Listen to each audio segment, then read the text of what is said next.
Yo, good afternoon, my never selfless family. Get my camera right. Man,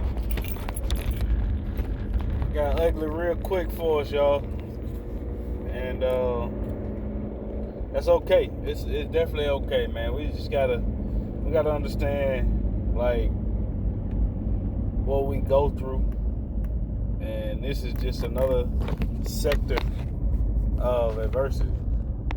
So, obviously everybody is being affected by COVID-19, and everybody's being affected by 2020 not going how we thought it was gonna go.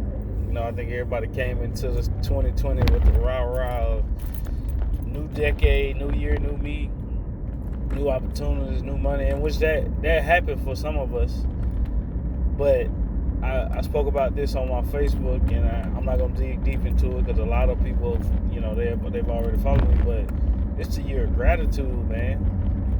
2020 sets the tone for the next decade of you being grateful for what you had, grateful for your situation, grateful for your opportunity, man. If you look around, like, we at war with this virus. You got kids that don't even have the proper schooling now. We just got news that in the city where we stay at, my kid will be out of school for a month almost, with a water wash them saying, well, 1 week is going to be spring break. Nah, like, this whole thing going to be spring break. He'll go back to school, done had a birthday and everything, man. So it's just an eye-opener for you to cherish everything that you got right now and do more for others too. I think this is an opportunity for us to break out of our shells and be there for one another as a community, as a city, as a state, and as a country. Even global. Like, even if you got a following globally, like, be there for everybody, because you got countries that's on shutdown. Like, imagine not even be able to leave. Like, we can move around freely still, even in the midst of everything that's going on. Like, you got countries that's like on shutdown. You know what I mean? And we look at it as like city state, but like, it's some small countries that you can get to in a time that it takes you to get to another state in the U.S. For those of you that haven't traveled, and I'm not just an expert at traveling, but I did get to travel abroad, and I got to see how close countries were. So, it's just an eye-opener to think about, like, what we have to do as people right now is cherish, number one, what you have, and do something for somebody else, man. Somebody that needs us right now. Like, I ain't even worried about, like, the tissue paper issue. That's gonna run its course, man. We in panic mode. There's people in panic mode right now. So that's gonna run its course. Hand sanitizer, that's gonna, like, this stuff gonna die down, man. You can't, I'm really at peace with this, and my goal and my job, my responsibility as a leader in my family and a provider for my family is to keep everybody calm and to handle the situation, address it, digress it, and handle the situation. So I'm looking at it like this, man. Watch our finances.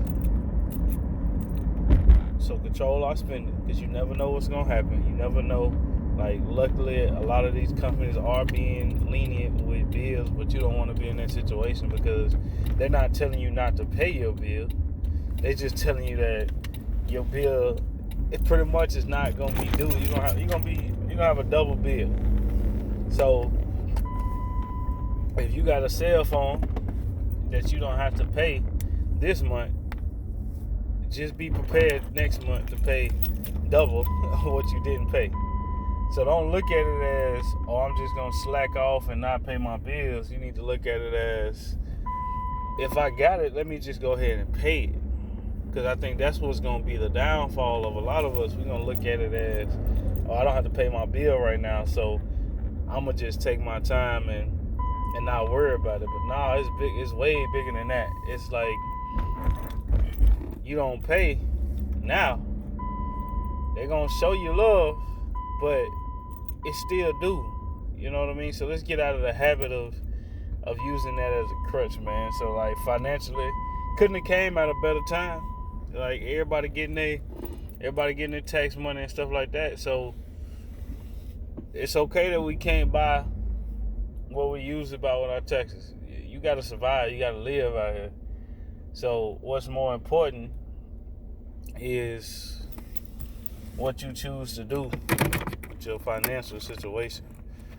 Number two, and I didn't even know I was going on the count, but let's just do it because we're here. Number two, so number one, focus on your finances. Make sure you straight. Number two, focus on your family. Like, be there for your people, man. Reach out and check on your folks. Check on everybody, man. If you got a family, if you the provider, sole provider for your family, make sure everybody good. Make sure you keep everybody calm. And just check in with everybody. You know, this technology is about to take us like to the next level, because I can check on all my family and still be in my house safely away from the virus, right? It don't take nothing. And I'm not just talking about family. We talking about friends. We talking about colleagues. Like, we know some people that's family that may not be blood, but that don't mean nothing, man. Check on your people.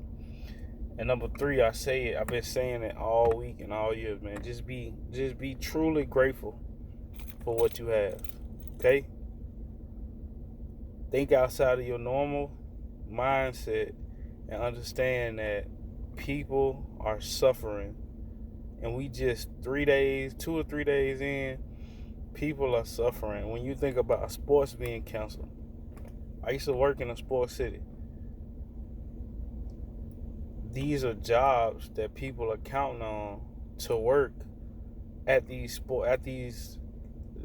facilities. So when you think about stadiums, people are working these jobs at stadiums. This is their life. You know what I mean? A lot of temp workers. Everybody know what temp to hire is. You got a lot of temp workers that bet on a schedule that the sport is going to be going on. So think about them. You know what I mean? Like, we being ungrateful and say we can't watch sports, but it's bigger than us not watching sports. What about people that got to keep that facility running?